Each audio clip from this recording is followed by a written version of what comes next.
Так, ұстаз, жолдасым болмашы нәрсеге ренжіп қала береді. Не істесем болады?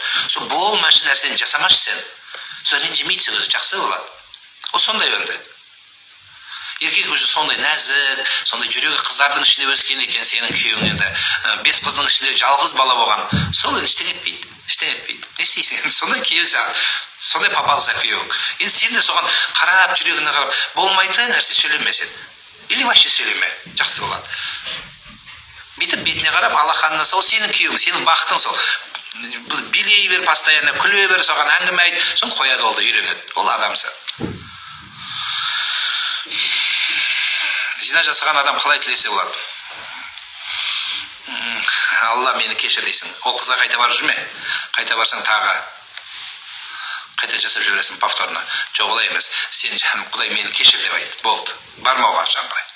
Барып кешірім сұрап жүрме. Мен зина істеп едім сен десең, шайтан келіп, үшеуің қосылып тағы да бір нәрсе болып кетеді. Құдай сақтасын.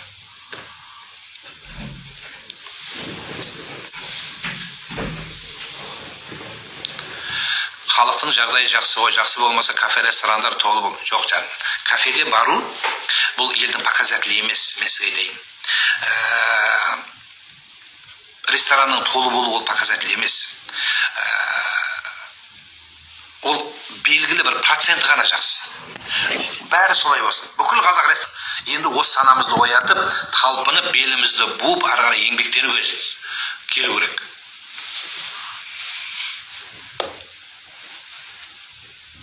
Кафе ресторан қарамаңыздар. Кафе ресторанда мен жүрмін ғой, көріп жүрмін ана Құдай астарда. Бұрын бүйтіп пакет алмайтын. Бәрі қазір пакет алып бір тиын нәрсе қалдырмайды. Иткенен сүйек қалмай жатыр қазір. Сондықтан елдің жағдайы оған қара емес.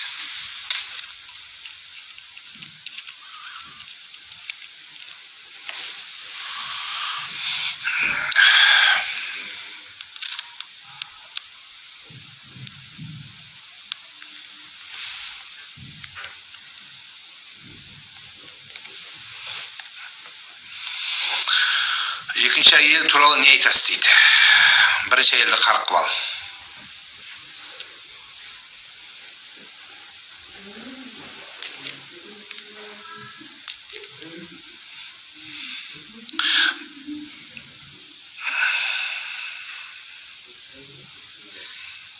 Неге адамдар полиция қызметкерлерін дейді, не үшін жек көреді дейді.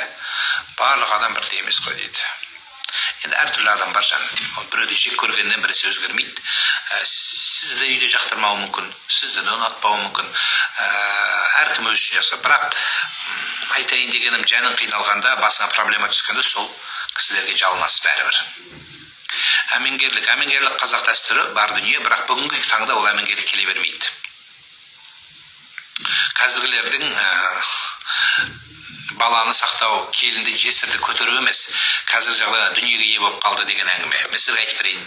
Мен өзі тік сөйлейтін адаммын, тік сөйлегенде айтып берейін. Не үшін бізде әмеңгерлік қазір дұрыс емес? Мысалы мен айтайын. Мынау еркек, мынау әйел. Еркек өлді. Енді бізде мына туысқандар бәрі жиналып келеді да, мына баланың уайымы емес бізде, өлген адамның. Бізде мына әйел, мына дүниенің бәріне ие болды, бизнестің бәрі осыған өтіп кетті деп қызғаныш болып, мынаны өлтіріп қояйын десе өлтіре алмайды, дүниесін тартып алайын десе тартып ала алмайды. Содан кейін мына бауырын басқа бауырға келіп қосудағы мақсат сол бізде. 99,9% сол. Мына әйел дүниеге ие болып кетті, экотаж үй қалып қалды осыған, бұл құтырып кететін болды, сатып төркініне кетеді деген біздікі дүние қызығушылық әжет. Дүниеге көре алмастық бар болған сол. Ал бұрынғы кезде дүниені ойламайтын аталарымыз, мынау бала жетім қалмасын, жесір қалмасын дейтін. Одан кейін шариғаттан 4 ай 10 күн жесірдің үкімі, одан кейін шариғатта 1 жыл, қазақшылықта 1 жыл. Сол 1 жылда мына өзі шешеді. Қайнысына бара ма, өз төркініне кете ма, үйіңді сата ма, ол өзі біледі. Мынаның иесі. Мына бауыр туысқандардың үкімі бұл жесір әйелге жүрмейді. Ол өзі шешеді. Болды. Ұнаса да сол шариғат, ұнамаса да сол.